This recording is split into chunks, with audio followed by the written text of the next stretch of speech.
My name is Marvin Keezer, M-A-R-V-I-N-K-E-E-Z-E-R, and my nickname is Mike.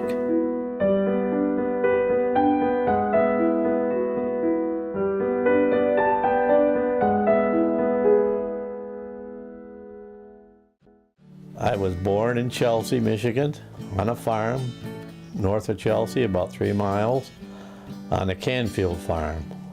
I was nicknamed by one of my brothers when I was just a little guy, and we were all nicknamed. There was 11 in the family. There was 8 boys and 3 girls, and I'm the only one left out of the 11. The rest of them are all older than I am. On the farm, I plowed with horses, I dragged with horses, I cultivated with horses, because that's all we had back when I was a young fella. And then we graduated into a tractor. Once I was about 12 years old, and I got a little reckless and tipped it over. And very fortunate I didn't get hurt. Didn't hurt the tractor real bad. My dad brought a team of horses up and we tipped it back on its wheels and went on our way. I went to a country school named Canfield School, just down the road from where I was born. That was from kindergarten to the 8th grade. Then when I was about junior in high school, we moved into Chelsea on Jackson Street, right next to the railroad.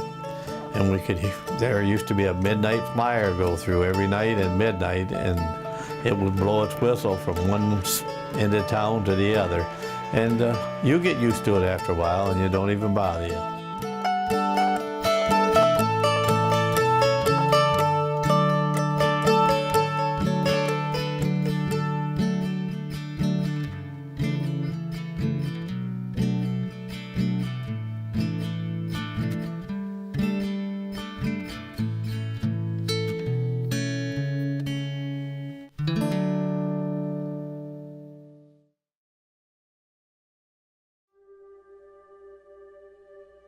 When we went from the country school into Chelsea High School, where I went, we were called Hicks because we were from the country and they really didn't care for us.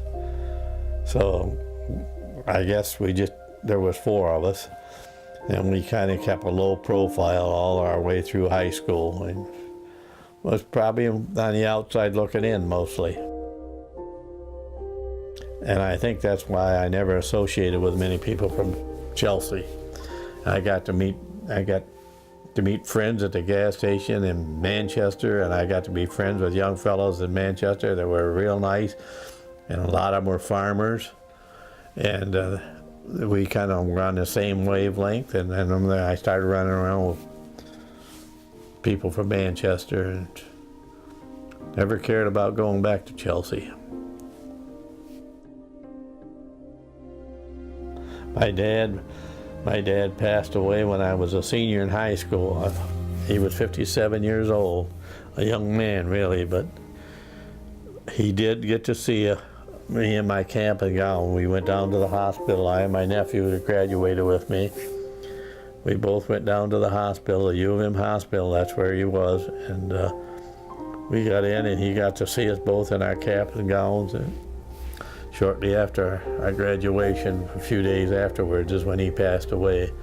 And that was kind of tough too, because I really missed his guidance, I think, along the way. You know, one good thing, I had a lot of siblings to look out for me that helped. Especially my brother Chester, his name Red. He kept me between the fences.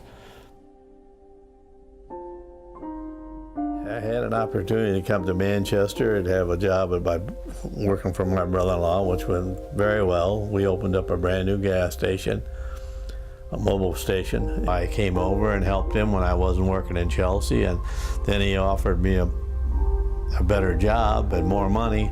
So I quit the job in Chelsea and came to Manchester and worked for my brother-in-law. And I worked for him from 1952 till